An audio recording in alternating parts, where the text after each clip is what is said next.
ध्यान रखिएगा जरा इस टॉपिक का।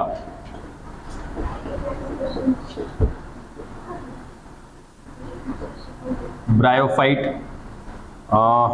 थैलोफाइट खत्म हो गया, क्या बातें कर रहे हैं, याद ध्यान दीजिए। अच्छा, ब्रायोफाइट में सबसे अगर पहला बिंदु बनाना चाहें तो क्या बनाएंगे कि ये पहाड़ी इलाकों या फिर नम या छायादार स्थान पर पाए जाते हैं। ठीक है, चलो अब क्या ये जलीय होते हैं? देखो तीन कैटेगरी हमने देखा हुआ है ना, ध्यान से अगर देखेंगे तो बात समझ में आ जाती है। Thallophyte, bryophyte, pteridophyte.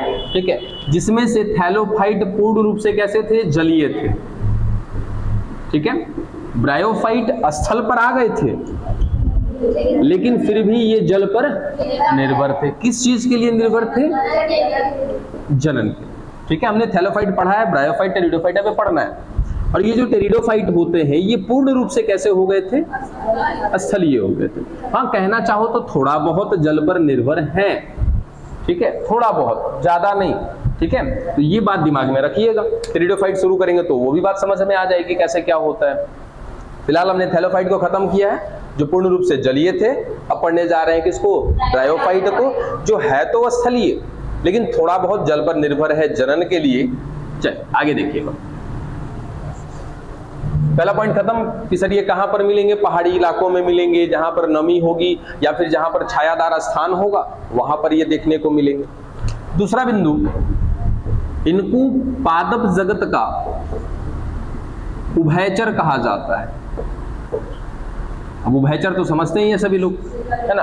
उभयचर का मतलब जो जल पर भी निर्भर हो और स्थल पर भी निर्भर हो, ऐसे को क्या बोलते हैं? उभयचर बोलते हैं।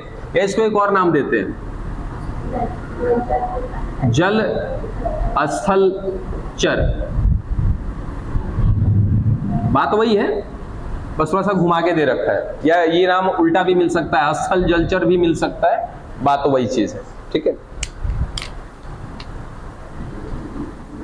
अगले पॉइंट में इनका जो शरीर होता है वो शरीर कैसा होता है? इनका थैलस होता है। ठीक है, जब भी हम बात कभी भी थैलस का करते हैं तो थैलस का मतलब क्या? कि सर एक संरचना होगी, ना तो इसमें जड़ वगैरह होगा ना पत्तियां होंगी, कुछ भी नहीं होगा, लेकिन थोड़ा सा चेंज है यहाँ पे। देखिए थैलस तो है, ठीक है, लेकिन इसमें जड़ के जैसी संरचना मिल रही है, मूल नहीं है। ध्यान में रखिएगा, ये जड़ नहीं है, मूल नहीं है, ना ही ये मूल आप कह सकते हैं इसको, ना ही इसको जड़ कह सकते हैं। बस हम ऐसा कह सकते हैं कि सर जड़ या मूल के जैसी बिल्कुल संरचना मिल रही है। ठीक है, तो हम ऐसा कह सकते हैं जैसे मूल के जैसी संरचना। ठीक है, इसका नाम बता देते, इसको कहते हैं मुलाभ, राइजोइड।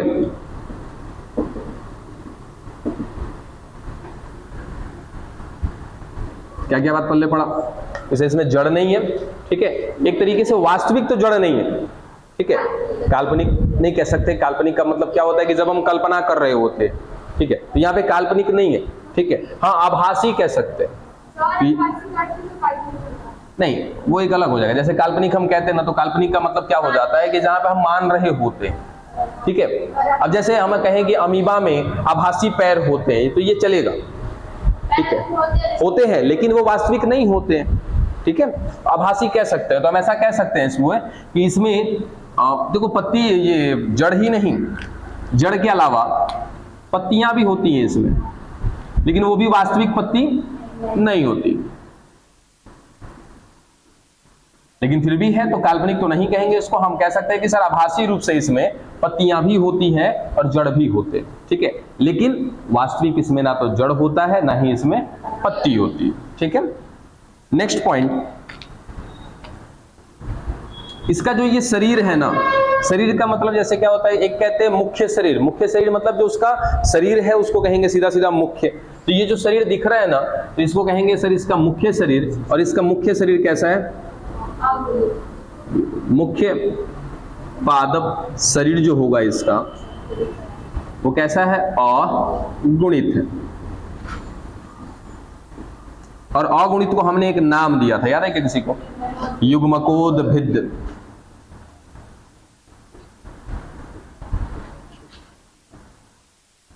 चलो यहां तक की बात पल्ले पड़ी, ठीक है।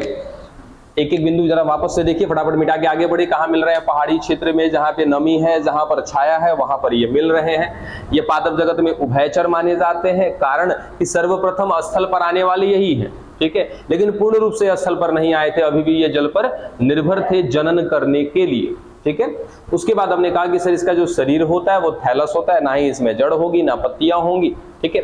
इसका मुख्य पादप शरीर जो है कैसा है? युग्मकोद्भिद है, यानी कि अगुणित कोशिकाओं से मिलकर के बना हुआ है। और उसके साथ साथ एक और बिंदु यहाँ पे याद रखिएगा, ये एकल कोशिकीय या बहुकोशिकीय दोनों स्थिति में मिल सकते हैं। हो सकता है कि ये एकल कोशिकीय भी हो और ये भी हो सकता है कि ये बहुकोशिकीय भी हो, ठीक है। उसके बाद क्या, इसमें ना तो पत्ती मिलती है ना ही जड़ मिलती है, या उनके जैसी संरचना मिलती है। मुख्य रूप से जड़ देखने को मिलता है इसमें, इसलिए ऐसे जड़ को जो वास्तविक नहीं है क्या नाम दिया जाता है? मुलाव कहा जाता है, राइजोइड कहा जाता है। डन यहां तक की बात, मिटाएं इसको, आगे बढ़े।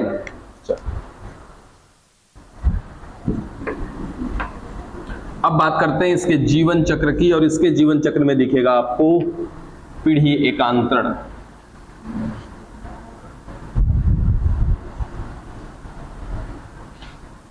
पहले हम समझ लेते हैं, उसके बाद इसके स्टेप को लिख लेंगे। ब्रायोफाइट का जीवन चक्र।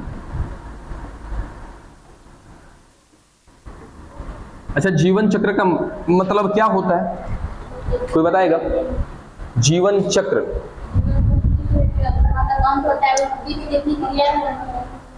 मुख्य रूप से अगर हम बात करें ना, तो देखिए जीवन चक्र का मतलब कि यदि कोई कोशिका है, ये कोशिका परिपक्व हो गई, तैयार हो गई, और अंत में इसने जो भी कोशिका को जन्म दे दिया, ये क्या कहलाएगा? इसका एक जीवन कहलाएगा, ठीक है। चलिए,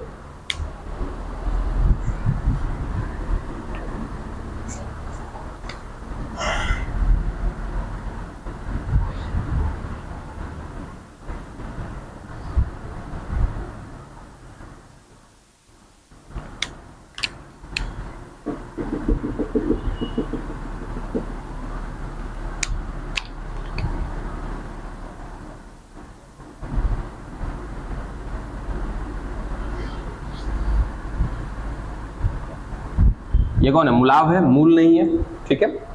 अब ये हमने दोनों तरफ दिखा दिया सर, एक ब्रायोफाइट है, ठीक है। अब कर क्या रहा है, इसको ध्यान से देना है, आपको ध्यान देना है। ये भी अगुणित कोशिका से मिलकर बना है, ये भी अगुणित कोशिका से मिलकर बना है। क्या मैं इन दोनों को युग्मकोद्भिद कह दूं? सबसे पहले हम इसमें जो देख रहे हैं इसका, वो क्या है? लैंगिक जनन देख रहे हैं। और अभी अभी हमने कहा कि लैंगिक जनन के लिए ये कहां पर निर्भर होता है? जल पर निर्भर होता है। समझिएगा बात को। अब ये एक युग्मकोद्भिद है, ये भी एक युग्मकोद्भिद है, और ये दोनों के दोनों युग्मकोद्भिद कौन है? ब्रायोफाइट है, ठीक है। अब इसमें ये देखो, ये एक संरचना मिल रही है, ये भी एक संरचना है, ठीक है। अब इसको नाम देते हैं हम लोग नर जनन अंग, इसको भी नाम देते हैं मादा जनन अंग, ठीक है। अब नर जनन अंग को नाम दिया जाता है क्या?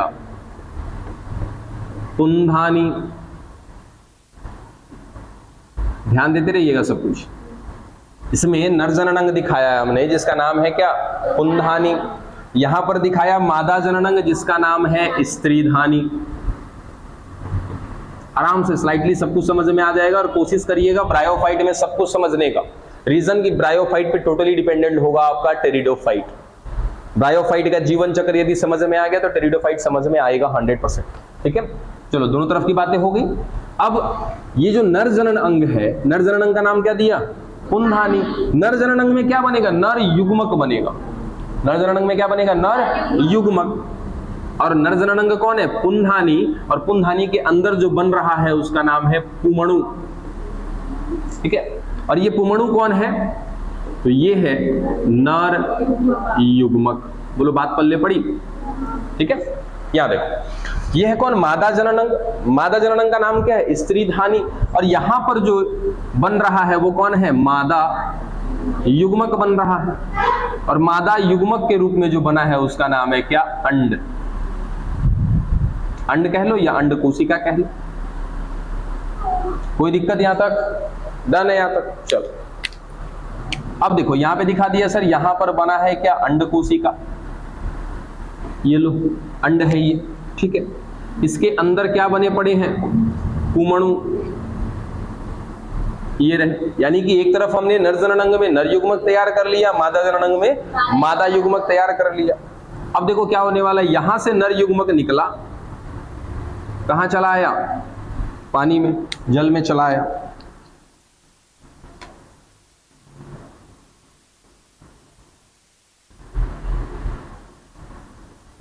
इसमें मिल रही है 2 कसाभिका।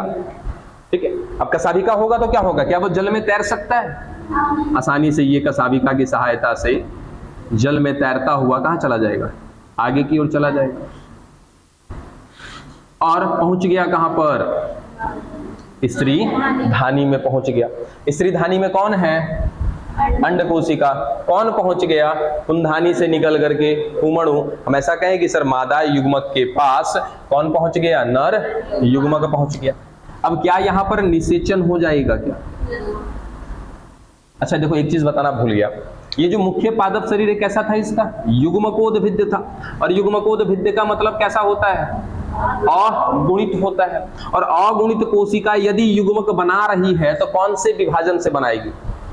ध्यान से सुनना, ये अगुणित शरीर था और अगुणित शरीर क्या कर रहा है सर? अगुणित युग्मक बना रहा है।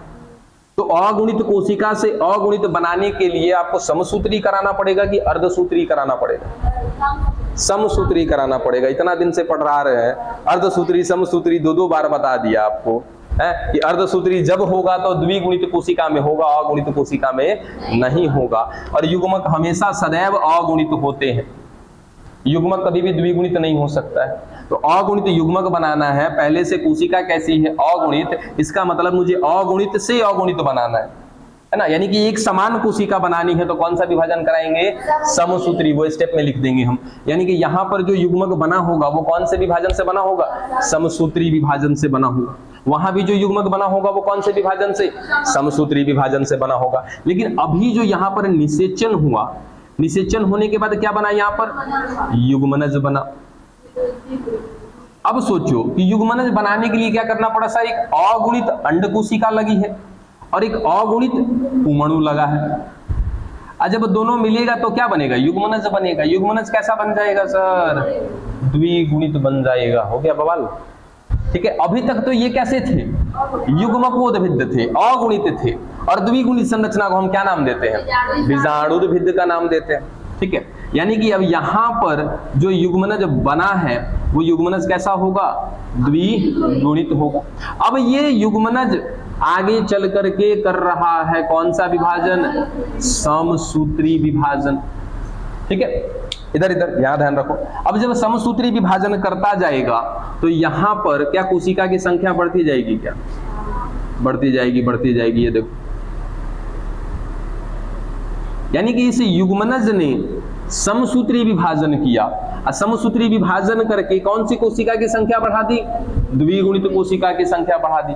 द्विगुणित कोशिका में यदि समसूत्री विभाजन होगा तो कैसी कोशिका बनेगी? द्विगुणित कोशिका ही बनेगी। अब यहाँ पर एक ऐसा संरचना बन रहा है जिसकी कोशिका कैसी है?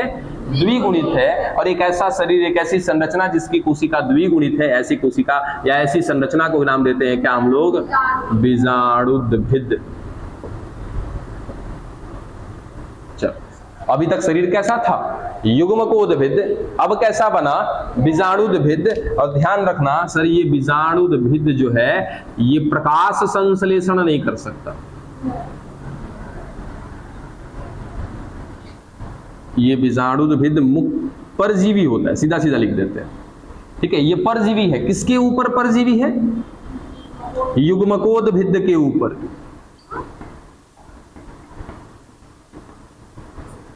नहीं पल्ले पड़ा?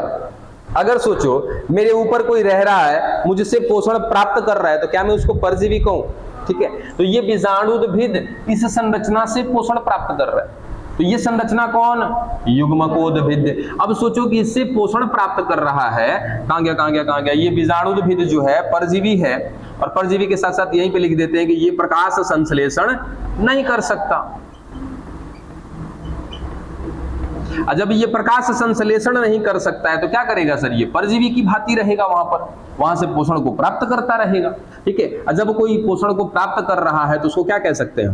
परजीवी कह सकते हैं। ये किससे पोषण प्राप्त कर रहा है? देखो तो युग्मकोद्भिद से। तो यहां से कई बार सवाल पूछा गया है कि ब्रायोफाइट का युग्मकोद्भिद किसके लिए, ये होस्ट बोलते हैं, होस्ट हिंदी में क्या कहते हैं?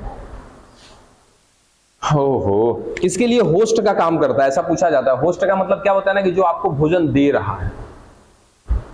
देखो, एक तो हमने क्या बोला? परजीवी। परजीवी मतलब जो पोषण को ले रहा है। अब किससे ले रहा है? किसी ना किसी जीव से ले रहा है। तो जो दे रहा है पोषण, इसको बोलते हैं इंग्लिश में होस्ट। अभी हिंदी नाम इसका याद नहीं आ रहा है। अच्छा, कोई बात नहीं, यहीं से सवाल पूछे जाते हैं यहां से, तो थोड़ा सा ध्यान रखिएगा कि जो आपका बीजाणुद्भिद होता है ब्रायोफाइट का, वो कौन होता है? तो एक प्रकार का परजीवी होता है। ठीक है, और वो किससे पोषण प्राप्त कर रहा होता है? युग्मकोद्भिद से पोषण को प्राप्त कर रहा होता है। अभी कहानी खत्म नहीं हुई है, आगे देखिएगा। चलो, ये कौन है? ये हमारा बीजाणुद्भिद है। ये प्रकाश संश्लेषण नहीं कर सकता, ये युग्मकोद्भिद पर अभी चिपका हुआ है, वहां से क्या कर रहा है? पोषण को प्राप्त कर रहा है। अब जरा बीजाणुद्भिद की संरचना देखते हैं। इसी बीजाणुद्भिद को ना हम बाहर वस्कल बना रहे हैं समझने के लिए।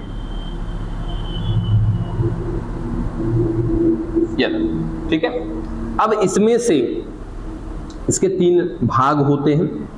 इस ऊपरी भाग को कहते हैं हम लोग कैप्सूल। ठीक है, इस वाले भाग को कहते हैं सीटा, और इसको कहते हैं पाद।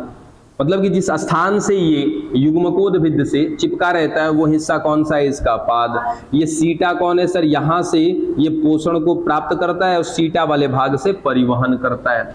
और ये कौन है? कैप्सूल, जिसके अंदर किसका निर्माण होगा? बीजाणु का निर्माण होगा। ठीक है, अब आगे देखो, ये लैंगिक जनन चल रहा है बाबू। हाँ, अब ये अलैंगिक जनन बहुत आसान है इसका। चलो आगे देखो, ये कौन है? हमारा बीजाणुद्भिद है। ठीक है, अब ये बीजाणुद्भिद प्रकाश संश्लेषण नहीं कर रहा है, इस युग्मकोद्भिद के साथ अभी तक जुड़ा हुआ है, पोषण को प्राप्त कर रहा है। अब इसके अंदर ध्यान देना, ये शरीर कैसा है? इसका द्विगुणित है। ठीक है सर, इसके अंदर बहुत सी कोशिका मिल रही है, क्योंकि इसने क्या किया था? समसूत्री विभाजन करके बहुत सी कोशिका अंदर बना ली है। और सारी की सारी कोशिकाएं कैसी हैं? द्विगुणित है। एक एक कोशिका इसकी द्विगुणित है। अब एक एक कोशिका जो इसकी द्विगुणित है, इसको नाम दिया जाता है बीजाणु मातृ कोशिका, स्पोर मदर सेल बोलते हैं। अब इंग्लिश को छोड़ के साइड में रखते हैं, बहुत सारे नाम है, कंफ्यूज हो जाइएगा। ठीक है, तो ये कौन था? बीजाणुद्भिद। बीजाणुद्भिद की एक एक कोशिका को नाम दिया है क्या हमने? बीजाणु मातृ कोशिका। अब ये बीजाणु मातृ कोशिका बच्चा कर रही है क्या? देखो, अर्ध सूत्री विभाजन। ठीक है, अब सोचो यहां पर कोशिका कैसी है? द्विगुणित। अरे सब चल रहा है, सब चल रहा है, अभी इंतजार करो, बस पहले कहानी को समझो तो सही। बीच में अपने आप को रोकोगे ना, ये डेटा नहीं जा पाएगा अंदर। और मैंने पहले बोला, अगर ब्रायोफाइट समझ में आया तो टेरिडोफाइट समझ में आएगा। लास्ट में पूछ लेना, इससे पहले भी आपने ऐसा किया है और खत्म होते होते टॉपिक आपको आपका जवाब मिल गया।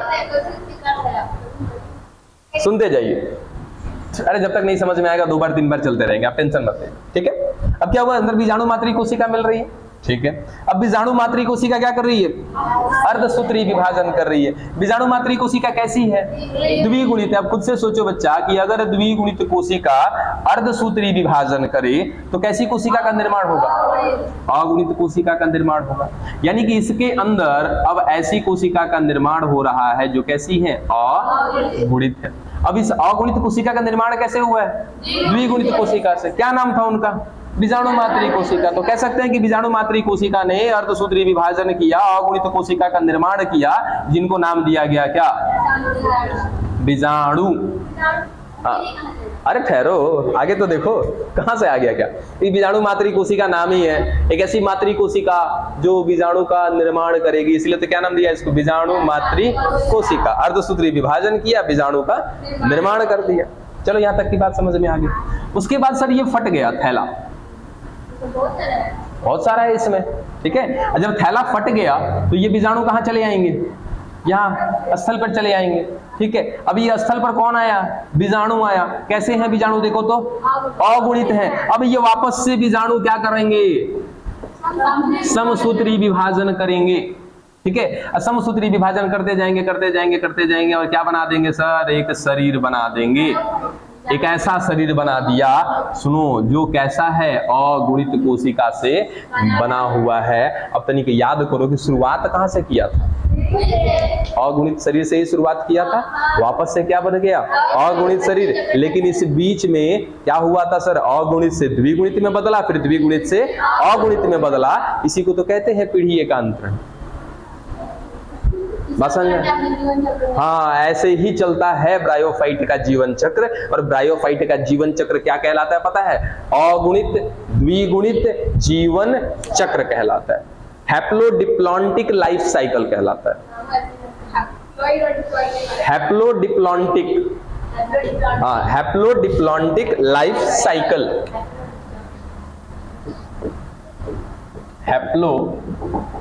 Haplodiplontic life cycle. हिंदी में सीधा सीधा क्या हो जाएगा? अगुणित द्विगुणित जीवन चक्र। क्यों? क्योंकि सर शुरुआत हमने अगुणित से किया था, बाद में बीच में द्विगुणित संरचना बनी, फिर वापस अगुणित संरचना बनी। इसी कारण से इसको कहते हैं क्या हम लोग? अगुणित द्विगुणित जीवन चक्र। हाँ, फिर से वही कहानी होगी। अब ये वाला, ये वाला, ये कौन है सर? वही बीजाणुद्भिद है। बस मैंने बीजाणुद्भिद की नहीं आया नहीं है, हमने बस उसकी संरचना को समझाया है अलग करके, ठीक है। वो शरीर पर ही जुड़ा रहेगा। रीजन क्या है सर? ये परजीवी है, प्रकाश संश्लेषण नहीं कर सकता है ये। हमने बस आपको ये नहीं देखना है, मत देखिए, ये थोड़ा डिटेल है। यहाँ आया ही नहीं है वो, मतलब वहीं पे है। वहां पे बस उसने अंदर बीजाणु बनाया, बीजाणु बना के अपने आप को तोड़ दिया, बीजाणु आया जमीन पे, जमीन पर आने के बाद बीजाणु का अंकुरण हुआ, अंकुरण होने के बाद वो धीरे धीरे समसूत्री विभाजन करके पूरा शरीर बना दिया, ठीक है। अभी लिख के खत्म करेंगे इसको, ये तो हमने पिक्चर में देख लिया, ठीक है। क्या यहाँ पे जल पर निर्भर है? एक बार पहले ना पिक्चर देख लो, एक बार पहले पिक्चर देखो, कोई सवाल जवाब मत करना, पहले पिक्चर देखो कहां से समझ में आ रहा है नहीं आ रहा है। अभी ये स्टेप लिखेंगे इसका तो कहानी और क्लियर हो जाएगी। युग्मकोद्भिद, बीजाणुद्भिद, यहीं पे तो सब कहानी है, इसके अलावा कुछ है ये नहीं है। हाँ, आप पूछिए ना। ये जो बीजाणुद्भिद बना है, हाँ, ये पहले तो मतलब समसूत्री विभाजन के ऑपरेशन में आपको होता है। हाँ, फिर अर्धसूत्री करके आपको कोशिका बना है। हाँ, मतलब दोनों विभाजन इसके। हाँ, होगा, 100% होगा। फिर से जीवन चक्र देख रहे हैं, बशर्ते इस बार पिक्चर के साथ नहीं, इस बार डेटा के साथ चलेंगे, पॉइंट टू पॉइंट, बिल्कुल। हाँ, बायोलॉजी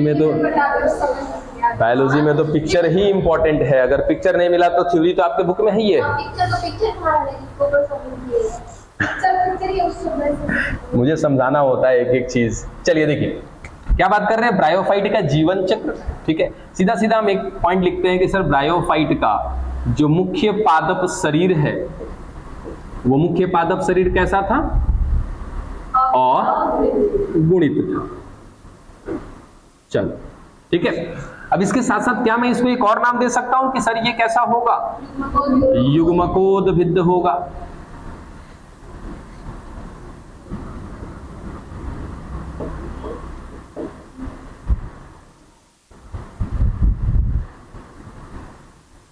ठीक है, यहां तक की बात।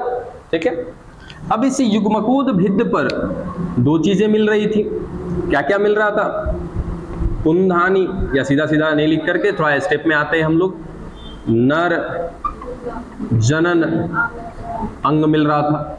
और कौन मिल रहा था, मादा जनन अंग मिल रहा था। ठीक है, इसे नर जनन अंग को नाम दिया था क्या हमने, पुंधानी। मादा जनन अंग को क्या नाम दिया, स्त्रीधानी। ठीक है, चलो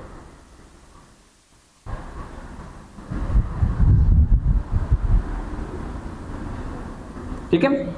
अब ये कैसे हैं, अगुणित वाले हैं। ठीक है, अब इस शरीर की बात करें कि जो नर जनन अंग होगा, सर ये भी कैसा होगा, अगुणित होगा। मादा जनन अंग भी कैसा होगा, अगुणित होगा। अब इनको क्या बनाना है, लैंगिक जनन कराना है, तो क्या बनाना पड़ेगा, युग्मक बनाना पड़ेगा। अब सोचो, अगुणित संरचना से यदि आपको अगुणित युग्मक बनाना है तो कौन सा विभाजन करना पड़ेगा, समसूत्री करना पड़ेगा। ये तो लॉजिक समझना पड़ेगा आपको, है ना। तो इस पुंधानी में भी क्या होगा, समसूत्री, इस स्त्रीधानी में भी क्या होगा, समसूत्री विभाजन होगा। और पुंधानी किसका निर्माण करेगी, नर युग्मक का। स्त्रीधानी किसका निर्माण करेगी, मादा युग्मक का। उस नर युग्मक का नाम क्या लिखा था हमने, पुमणु। और इस मादा युग्मक का नाम क्या था, अंडकोशिका या अंड। चलो यहां तक की बात हो गई। ठीक है, चलो यहां तक आ गए हम लोग। उसके बाद क्या कराना है सर, अब ये जल में जाएंगे और ये जो युग्मक बना है पुमणु, इसमें क्या मिलती है, दो कसाभिका। ध्यान रखना, दो कसाभिका मिलती है। हाँ, दो कसाभिका ही बिल्कुल। ठीक है, हाँ तो कैसे भाई, युग्मक है, युग्मक सदैव अगुणित होते हैं, है ना। युग्मक सदैव अगुणित ही होते हैं। ठीक है ना।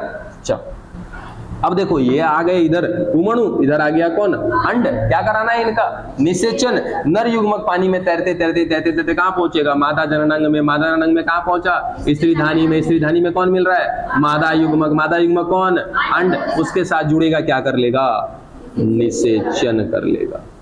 ठीक है, अब जब निषेचन होगा तो दो अगुणित कोशिका जब जुड़ेगी आपस में, तो निषेचन के पश्चात क्या बनेगा, द्विगुणित संरचना या कोशिका, जिसको नाम देंगे क्या हम लोग, युग्मनज। ठीक है, अब ये युग्मनज क्या करेगा, समसूत्री विभाजन करेगा। जैसे हमारे अंदर, या एक सोच के देखो कि जिस दिन हमारा जन्म हुआ, हमारे जन्म होने से पहले जब माँ के फैलोपियन नलिका में निषेचन हुआ होगा हमारा, उस समय हमें क्या कह सकते हैं कि सर हम भी एक समय ऐसा था जब युग्मनज के रूप में थे। युग्मनज क्या है, एक कोशिका है। ठीक है, आज हम लोग कैसे हैं, बहुकोशिकीय है। कैसे, तो सर इस युग्मनज ने क्या किया, तो बहुत सारा ऐसा विभाजन करता गया, धीरे धीरे करता गया। कौन सा विभाजन, समसूत्री विभाजन बना दिया, क्या, बहुकोशिकीय। बिल्कुल, युग्मनज केवल एक कोशिका होता है बाबू, तो द्विगुणित है गुणसूत्र के आधार पे, लेकिन संख्या के आधार पे तो एक ही कोशिका है ना। ठीक है, द्विगुणित का मतलब क्या होता है कि इसके अंदर दो सेट गुणसूत्र है, एक सेट पिता का, एक सेट माता का। ठीक है, लेकिन है तो संख्या में कितना, एक। आपसे पूछा जाए कि आपका शरीर कैसा है, एक कोशिकीय है कि बहुकोशिकीय, बहुकोशिकीय। क्या सर कभी हम एकल कोशिकीय थे, बिल्कुल थे। जब हमारा निषेचन हुआ था फैलोपियन नलिका में, उस समय हम केवल एक कोशिका के रूप में थे। बाद में उसमें विभाजन होता गया, धीरे धीरे हम बहुकोशिकीय बन गए। वैसे ही ये जो युग्मनज है अभी कैसा है, एकल कोशिकीय। ठीक है, अब ये एकल कोशिकीय युग्मनज क्या करेगा, समसूत्री विभाजन करेगा। समसूत्री विभाजन करता जाएगा और इससे अभी जो ये एकल कोशिकीय है, इस एकल कोशिकीय से कैसा बन जाएगा, बहुकोशिकीय बन जाएगा। यानी कि अभी जो ये एक कोशिका दिख रही है सर, अब धीरे धीरे क्या हो जाएगी, बहुत सी कोशिका हो जाएगी। जब आपको पहले से बता रखा है कि एक ऐसी संरचना जिसके अंदर द्विगुणित कोशिकाएं मिल रही हैं, ऐसी संरचना को क्या हम नाम दे सकते हैं, बीजाणुद्भिद। बीजाणुद्भिद। चलिए तो बीजाणुद्भिद का निर्माण किसने किया? युग्मनज ने किया। कहां पर हुआ? स्त्री धानी में हुआ। याद रखिएगा ये भी बात, ठीक है। चलो बीजाणुद्भिद वहां पर बन गया। हाँ बिल्कुल, युग्मनज ही विभाजन कर रहा है। और जब बहुकोशिकीय संरचना बन गई, उसी बहुकोशिकीय संरचना को नाम दे दिया क्या हमने? बीजाणुद्भिद का नाम दे दिया। हाँ बिल्कुल सेम चीज, युग्मनज, युग्मनज के बाद भ्रूण बनता है। युग्मनज एकल कोशिकीय, भ्रूण जो होता है बहुकोशिकीय। सेम वही युग्मनज यहाँ पे एकल कोशिकीय, जो बीजाणुद्भिद बना वो कैसा? बहुकोशिकीय संरचना बना। अब ये बीजाणुद्भिद की अगर हम बात करें तो ये बीजाणुद्भिद की एक एक कोशिका अभी कैसा हो गया? ये बहुकोशिकीय हो गया है ना। इसकी एक एक कोशिका को नाम देते हैं हम लोग क्या? बीजाणु मातृ कोशिका। नाम से ही समझ में आ जाता है कि सर एक ऐसी कोशिका है जिसको मातृ कोशिका का नाम दिया है। और मातृ कोशिका हमेशा किसी न किसी कोशिका को क्या करेगी? जन्म देगी। और जिसको जन्म देगी उसका नाम क्या रखेंगे? बीजाणु रखेंगे, ठीक है। तो बीजाणु मातृ कोशिका क्या करने वाली है? अब सर ये है कैसी? पहले ये ध्यान में रखना है, कैसी है ये? द्विगुणित है, ठीक है। अब ये शुरू कर रही है अर्धसूत्री विभाजन। अर्धसूत्री विभाजन। अब खुद से बताओ कि द्विगुणित कोशिका में अर्धसूत्री विभाजन होगा तो कैसी कोशिका बनेगी? अगुणित कोशिका बनेगी। तो अर्धसूत्री विभाजन करके इसने क्या किया? अगुणित कोशिका का निर्माण किया। और जो अगुणित कोशिका बनी है ना, उस अगुणित कोशिका को नाम देते हैं क्या बच्चा? बीजाणु, ठीक है। बन गए बीजाणु। कहां पर बने बीजाणु? बीजाणुद्भिद के अंदर बने हैं। और ये बीजाणुद्भिद कैसा है? परजीवी है। ये बात पहले से बता रखा है आपको। परजीवी क्यों बोला? क्योंकि ये प्रकाश संश्लेषण नहीं कर सकता। तो किस पर जिंदा है ये अभी भी इसी युग्मकोद्भिद के शरीर पर। ये रहा हमारा युग्मकोद्भिद। या इसी पर कौन बना है? ऐसे बीजाणुद्भिद बना हुआ है। अब ये जो है कैसा है? द्विगुणित है। ये कैसा है? अगुणित है। ये प्रकाश संश्लेषण कर सकता है, ये नहीं कर सकता है। तो नहीं कर सकता तो इसी से पोषण ले रहा है, इसीलिए इसको क्या नाम दिया हमने? परजीवी का नाम दिया, ठीक है। अंदर ही अंदर इसने अर्धसूत्री विभाजन किया और अपने अंदर क्या बना दिया सर? अगुणित कोशिका, जिसका नाम दे दिया क्या हमने? बीजाणु का नाम दे दिया। बाद में ये संरचना सर क्या हो जाएगी? फट जाएगी। फटने के बाद ये बीजाणु कहाँ चले जाएंगे सर? वापस स्थल पर चले आएंगे। और जहां गिरेंगे ये वहां पर क्या हो जाएंगे? अंकुरित हो जाएंगे। और अंकुरित होने के बाद देखो अब ये अगुणित संरचना जो बनी है क्या नाम दिया हमने? बीजाणु का नाम दिया है। अब ये बीजाणु कहां पर मिल रहे हैं? कैप्सूल के अंदर मिल रहे हैं। ये भी याद रखिए, कहां पर मिल रहे हैं? कैप्सूल में मिल रहे हैं। पिक्चर बना के दिखाया था ना। ये है हमारा कौन? बीजाणुद्भिद। ये बीजाणुद्भिद का वो हिस्सा जिससे वो युग्मकोद्भिद से जुड़ा है उसको क्या बोलते हैं? पाद बोलते हैं। ये वाला हिस्सा क्या कहलाता है? सीटा। और जिसमें बीजाणु बने होते हैं उसको क्या बोलते हैं? कैप्सूल। तो ये बीजाणु किसमें भरे पड़े हैं? कैप्सूल में। अंत में ये कैप्सूल क्या हो जाएगा? फट जाएगा। और जब फटेगा तो सारे के सारे बीजाणु कहाँ आ जाएंगे सर? स्थल पर आ जाएंगे। अब ये बीजाणु क्या हो जाएंगे? अंकुरित हो जाएंगे, ठीक है। अंकुरित होने का मतलब थोड़े से विकसित हो जाएंगे। और ये बीजाणु अंकुरित होने के पश्चात यानी कि अंकुरित होने के बाद क्या करेंगे? समसूत्री विभाजन करेंगे। और समसूत्री विभाजन करके क्या बनाएंगे? पूरा का पूरा शरीर बना देंगे। अब ये सोचो कि समसूत्री विभाजन किसमें हो रहा है? बीजाणु में। बीजाणु कैसा है? अगुणित है। समसूत्री करेगा, सोचो ये बीजाणु अगुणित है, समसूत्री करेगा तो कैसी कोशिका बनाएगा? अगुणित। अगुणित ऐसी कोशिका बनती जाएगी, अंत में एक ऐसा शरीर बन जाएगा जो कैसा होगा? अगुणित कोशिकाओं से बना होगा। अब तनिक याद करो तो सर जहां से शुरू किया था हमने वो कैसा था? युग्मकोद्भिद था, अगुणित था। वापस आ गए क्या हम लोग? अगुणित पे। इसीलिए तो इसको कहते हैं क्या? जीवन चक्र कहते हैं। और ऐसा जीवन चक्र क्या कहलाता है हमारा? अगुणित द्विगुणित जीवन चक्र कहलाता है। यह है ब्रायोफाइट का जीवन चक्र।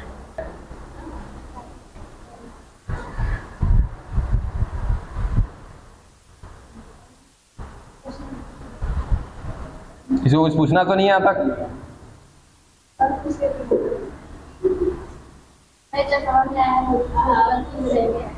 जा करके बढ़िया से खुद से पिक्चर बना के देखना। असल कहानी पिक्चर में है। पिक्चर समझ में आ गई तो ये तो लिखना है हाथ से। स्टेप अगर पिक्चर में याद रहेगा तो ये तो हो ही जाएगा। अब सोचो, थोड़ा सा ध्यान दो। अगर मैं अच्छा ब्रायोफाइट के वर्गीकरण की बात करूं ना, तो इसके दो प्रकार होते हैं, एक को कहते हैं लीवर वॉट, ठीक है, और दूसरे को कहते हैं मॉस, ठीक है। दो इसके प्रकार हैं। अब सिंपल सा कि लीवर वॉट को लीवर का नाम क्यों दिया, क्योंकि ये होते कैसे हैं, लीवर के आकृति के होते हैं, बस ऐसे, ठीक है। इसी कारण से इसको क्या नाम देते हैं, लीवर वॉट का नाम देते हैं, ठीक है। अब आगे सुनो, इसमें ज्यादा कुछ विशेष ध्यान देना नहीं है। सर ये कौन है, लीवर वॉट एक प्रकार का ब्रायोफाइट है। ब्रायोफाइट के लक्षण हम जानते हैं, कहां पर मिलेंगे, ये पहाड़ी इलाकों में मिलेंगे, नम एवं छायादार जगह पर मिलेंगे, होंगे तो स्थल पर, ये है ना, स्थल पर जिंदा रहेंगे, लेकिन जनन के लिए कहां जाएंगे ये, ठीक है। अब ये लीवर वॉट की अगर हम बात करें तो ध्यान दीजिएगा, सेम कहानी है। लीवर वॉट का शरीर भी कैसा होता है, अगुणित होता है, कहानी सेम है। थोड़ा सा जो भी अभी आपने जीवन चक्र देखा है ना, वो जीवन चक्र का अंतिम स्टेप जरा याद करो। यहाँ पे देखो, अंतिम स्टेप क्या था, बीजाणु बने थे क्या, ठीक है। ये बीजाणु सीधे के सीधे क्या हुए, अंकुरित हुए, स्थल पर ही अंकुरित हुए, ठीक है। अंकुरित हुए और किसका निर्माण कर दिया, युग्मकोद भिद्ध का। ये तो वही चीज है, वही स्टेप को हम बस केवल याद कर रहे हैं कि जो बीजाणु था वो बीजाणु अंकुरित हुआ और अंकुरित होकर किसका निर्माण किया, युग्मकोद भिद्ध का निर्माण किया। ऐसा अंकुरण कहलाता है, बच्चा याद रखिएगा, प्रत्यक्ष अंकुरण। अब सिंपल सुनो आराम से, आपको जाना है सासाराम, ठीक है। क्या किया, यहां से सर गाड़ी पकड़ा, सीधा पहुंचे सासाराम, ठीक है। ये सर हम प्रत्यक्ष पहुंचे हैं, डायरेक्ट पहुंचे। प्रत्यक्ष का मतलब क्या होता है, डायरेक्ट होता है, ठीक है। और एक बार क्या किया सर, जाना था सासाराम, पहले पहुंचे चेनारी, चेनारी से गए शिवसागर, शिवसागर से फिर पहुंचे कहां पे, सासाराम। वो क्या कहलाएगा, अप्रत्यक्ष रूप से कहलाएगा, बस समझे, उसको बोलेंगे इनडायरेक्ट बोलेंगे, ठीक है। तो ये जो हमने देखा है ना लैंगिक जनन, इस लैंगिक जनन में जो बीजाणु बना, वो सर बीजाणु डायरेक्टली अंकुरित हुआ और अंकुरित होकर क्या बना दिया, युग्मकोद भिद्ध। ऐसा अंकुरण क्या कहलाता है, प्रत्यक्ष अंकुरण कहलाता है। और यही अंकुरण पाया जाता है किसमें, लीवर वॉट में। यानी कि कुल मिला जुला के हम ऐसा कहें कि सर जो जो जीवन चक्र अभी देखा था ना, वो पूरा का पूरा जीवन चक्र किसका है, लीवर वॉट पे। मॉस में थोड़ी सी कहानी अंतर है, देखो क्या अंतर है, हाँ मॉस को देखो अभी, ठीक है। और इस लीवर वॉट का एग्जांपल याद रख लीजिएगा, मार्केंसिया। लीवर वॉट का एग्जांपल यहां पे लिख देते हैं, मार्केंसिया। देख लेना अगर कुछ स्पेलिंग का मिस्टेक हो। चलो यहां देखो, कहानी बस खाली ध्यान देनी है आपको। मॉस की बात करें, देखो मॉस में ना थोड़ा सा चेंज है, यहां देखोगे तो समझ में आएगा, किताब से दूर रहो। फिर वही स्टेप पर आते हैं सर, अंत में क्या बना था, बीजाणु बना था। ये बीजाणु अंकुरित भी होगा सर, अंकुरित हुआ, अंकुरित होने के बाद क्या बनना चाहिए था, युग्मकोद भिद्ध नहीं बना, युग्मकोद भिद्ध नहीं बना। देखो क्या हुआ सर, ये एक अगुणित संरचना है जिसको नाम दिया हमने बीजाणु। ये बीजाणु अंकुरित हुआ, ये स्थल पर गिरा, यहां पर होने के बाद ये अंकुरित हुआ, और अंकुरित होने के बाद सर ये तंतु के जैसी संरचना बना रही है,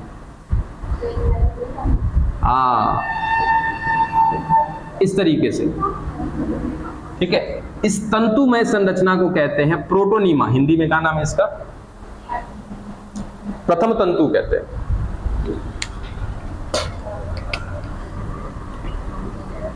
प्रथम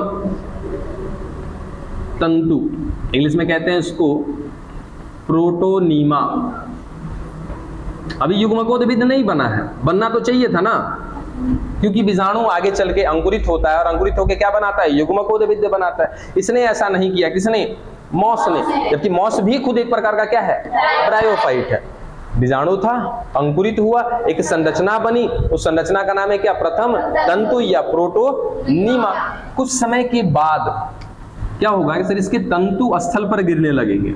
ये स्थल है, इसके तंतु रूपी जो ये संरचना है ना सर, ये तंतु रूपी संरचना स्थल पर गिरेंगे। अब सोचो, ये स्थल पर गिरे, ठीक है। अब ये कैसे है सर, ये बीजाणु था, बीजाणु ने अंकुरित हुआ, समसूत्री विभाजन किया, याद रखिएगा यहाँ पे कि समसूत्री विभाजन किया, यहाँ भी क्या किया था, अंकुरित होने के बाद समसूत्री विभाजन किया था, लेकिन यहाँ पे डायरेक्टली सर युग्मकोद भिद्ध बना दिया था। यहाँ पे अभी युग्मकोद भिद्ध नहीं बना, जो बना उसका नाम है क्या, प्रथम तंतु। ये सारे भी कैसे हैं, अगुणित हैं। ये जमीन पर भी जो गिरा है वो कौन गिरा है, अगुणित संरचना गिरी। अब यहाँ पर फिर से करेगा क्या, ये समसूत्री विभाजन, और इस बार जो बनेगा वो होगा सर थैलस, और ये है कौन, वापस से युग्मकोद भिद्ध। हाँ, फिर से बनेगा थैलस। अब सोचो कि यहां पर क्या हुआ, बीजाणु था, अंकुरित हुआ, युग्मकोद भिद्ध बना कि प्रोटोनीमा बना, प्रोटोनीमा बना। अब प्रोटोनीमा से बना है कौन, युग्मकोद भिद्ध। तो ऐसा अंकुरण ये क्या कहलाएगा सर, अप्रत्यक्ष कहलाएगा। ये कहलाएगा अप्रत्यक्ष अंकुरण, क्योंकि यहां पे डायरेक्टली आपका युग्मकोद भिद्ध नहीं बना है, बीच में कौन आ गया है, प्रोटोनीमा आ गया है। तो सिंपल सा आपको जीवन चक्र वही है जो शुरू से हमने जीवन चक्र दिखाया था, वही अंतिम में थोड़ा सा चेंज है। ऐसा अंकुरण क्या कहलाएगा, अप्रत्यक्ष अंकुरण। तो अप्रत्यक्ष अंकुरण किसमें मिलता है, मॉस में। प्रत्यक्ष अंकुरण किसमें मिलता है, लीवर पॉट में। बात समझ में आ गई। चलो यहां तक की कहानी खत्म। अब यहां से ना आपको खाली बस ध्यान में ये रखना है कि लीवर बॉट में कैसे जीवन चक्र चलता है और मॉस में कैसे जीवन चक्र चलता है। लीवर बॉट का एग्जांपल लिख लिया मार्केंसिया, और मॉस का एग्जांपल लिख लीजिएगा स्फेग्नम। हाँ, या मॉस में लिख लीजिएगा स्फेग्नम।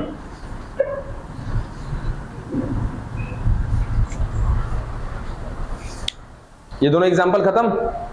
बस एक चीज और मुझे बताना है, उसके साथ साथ आपका ये ब्रायोफाइट खत्म हो जाएगा। बता ही देते हैं, मिटा देंगे इसको। ये तो हमने क्या देखा, लैंगिक जनन देखा ना। अब तनी अलैंगिक जनन देख लेते हैं। अलैंगिक जनन एकदम छोटा है ब्रायोफाइट में। अभी क्या देखा आपने, लैंगिक जनन देखा ना, अलैंगिक जनन की बात कर रहे हैं सर। ये लीजिए ब्रायोफाइट, ठीक है। अभी अभी हमने इसका लैंगिक जनन देखा है कि लैंगिक जनन जब इसको करना होगा, इसको क्या चाहिए, जल चाहिए। जल में क्या बनाएगा सर, ये युग्मक बना करके भेजेगा, वहां से निषेचन होगा।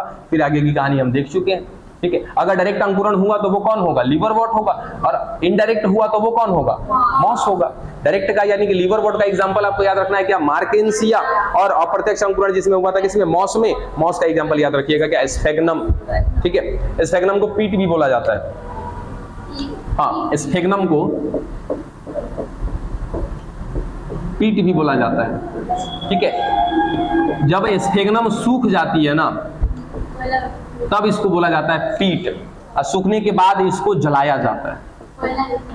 कोयला जैसा नहीं, इसको ऐसा कह सकते हो सर, जलाया जाता है, और यानी कि कुल मिला जुला के इसका उपयोग किया जाता है ईंधन के रूप में। अरे घास होती है, घास ऐसे सूख जाएगी तो इसको जलाओगे, बहुत अच्छा जलता है, ठीक है।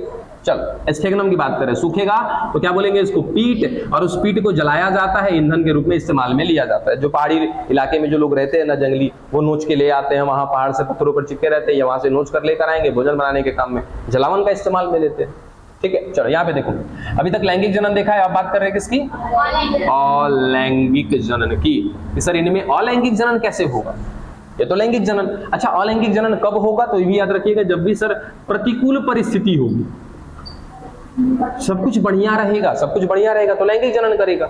और यदि कुछ बढ़िया नहीं रहा, ऐसा कंडीशन रहा जो इसके लिए अच्छा नहीं है, तभी क्या करेगा, अलैंगिक जनन। भाई जीवन तो इसको पूरा करना है ना अपना। अच्छा, जो उसको पानी में जनन करना है, पानी में जनन करना है, पानी मिल गया तो क्या कहेंगे, अनुकूल है कि प्रतिकूल है, अनुकूल है। इस बार फिर से इसको जनन करना है, अपना जीवन चक्र पूरा करना है, लेकिन इसके पास पानी नहीं है, तो क्या है, प्रतिकूल परिस्थिति। कोई जरूरी नहीं है। अच्छा यार सोचो, हम लोग लैंगिक जनन करते हैं ना, अगर मुझे प्रतिकूल परिस्थिति मिले तो क्या हम लोग अलैंगिक जनन करेंगे क्या, नहीं ना, ठीक है। तो जो जीव दोनों जनन करता है वही कर सकता है ना। हाँ, पाद जीव तो है ना, आपने जीव का नाम लिया था, ठीक है। तो नॉर्मली जिनमें दोनों जनन होता है, लैंगिक जनन भी और अलैंगिक भी, तो उस समय अनुकूल परिस्थिति में लैंगिक जनन करेंगे और प्रतिकूल में अलैंगिक करेंगे, ठीक है। देखो सर, ये अलैंगिक जनन करने जा रहे हैं। देखिए अलैंगिक जनन में क्या होता है कि जब प्रतिकूल परिस्थिति होगी तो ये अलैंगिक जनन करेंगे, अपने शरीर के ऊपर कुछ ऐसे कप के जैसी संरचना बना लेंगे। शरीर कैसा होगा इनका? अगुणित होगा, क्योंकि हमें पता है ब्रायोफाइट का मुख्य शरीर कैसा होता है? अगुणित होता है। मुख्य शरीर इसलिए बोला क्योंकि उनके जीवन चक्र में शरीर का शरीर बदलता है ना। अगुणित से द्विगुणित होते हैं, द्विगुणित से अगुणित होते हैं, लेकिन मुख्य शरीर कैसा होता है इनका? अगुणित होता है। ठीक है, इस अगुणित शरीर पर इन्होंने क्या बनाया? कप के जैसी संरचना बनाई, और इस कप के जैसी संरचना को नाम देते हैं ज़ेमा कप। ठीक है, उसके बाद इस जेमा कप के अंदर समसूत्री विभाजन के पश्चात कुछ संरचना बनती है इस तरीके से।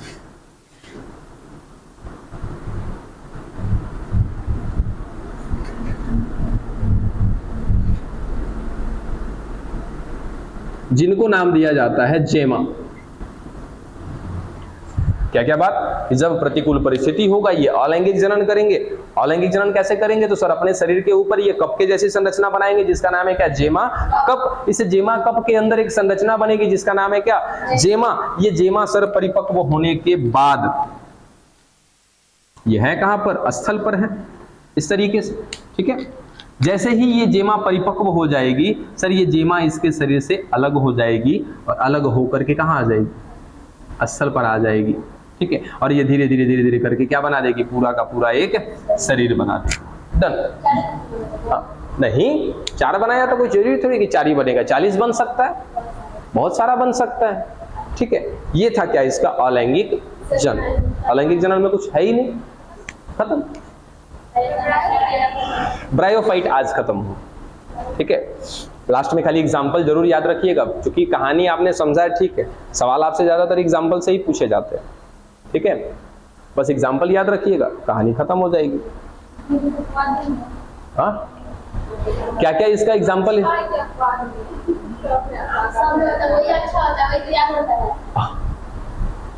एग्जाम्पल याद है? मार्केंसिया लिवरवॉट, उसके बाद स्फेग्नम मॉस। स्फेग्नम का थोड़ा सा इस्तेमाल अलग अलग है सर। स्फेग्नम सूख जाता है, उसको पीट बोलते हैं, उसको ईंधन के रूप में जलाया जाता है। ठीक है, और एक चीज, ये कहाँ गया? स्फेग्नम। इस स्फेग्नम का ना एक और बहुत जबरदस्त इसका यूज है पैकिंग करने में। आप कहो सर पैकिंग करने में इसका क्या इस्तेमाल हो? क्योंकि देखो, ये मान लो कि स्थल है, ठीक है, इस स्थल पर ये स्फेग्नम एक प्रकार का क्या है? मॉस है। मॉस क्या है? एक प्रकार का ब्रायोफाइट है। ये स्फेग्नम ना सर चारों तरफ इधर फैला हुआ है इस स्थल पर, ऐसे। ठीक है, अब पता है इससे फायदा क्या होगा? नहीं, अभी जिंदा है, सूखा नहीं है। ठीक है, स्फेग्नम अभी सूखा नहीं है, जिंदा है। अब ये करेगा क्या सर? जो भी बारिश होगी ना, या जो भी पानी होगा ना, ये पानी के आसपास ही रहेंगे, जाहिर सी बात है। तो जो भी बारिश होगा या जो भी पानी होगा, इस पानी को ये सोख लेगा, पानी को अंदर जाने नहीं देगा। एक तरह से हम कह सकते हैं क्या सर कि ये एक तरह का वाटर रेसिस्टेंट है, पानी का अवरोध कर रहा है, ये पानी को नीचे नहीं जाने दे रहा है। ठीक है, अब सोच के जरा देखो कि मुझे ना एक सामान है ये, और ये पानी से बहुत अच्छे तरीके से इसको बचा के लेके जाना है मुझे। ठीक है, कुदरा से मुझे कोलकाता भेजना है इस सामान को, और ये बारिश में भीगना नहीं चाहिए। इतना भी प्लास्टिक लगा लो, एक अलग की बात है। ठीक है, तो इसके ऊपर क्या किया जाता है? पैकिंग लगा दिया जाता है। किसका? स्फेग्नम का। कि अगर इस पर पानी पड़ेगा, स्फेग्नम पानी को अंदर जाने नहीं देगा। बात समझे? एक तरह का ना ये पानी के लिए अवरोध का काम करता है, इसीलिए इसका इस्तेमाल पैकेजिंग में किया जाता है। डन? खत्म हुआ आपका। हाँ बिल्कुल, लोहे पे जंग लगता है तो पेंट कर लेते हैं, वैसे ही अगर कोई चीज को मुझे पानी से बचाना है तो उस पे पैकेजिंग कर दो। किसका? स्फेग्नम का पैकेजिंग कर दो।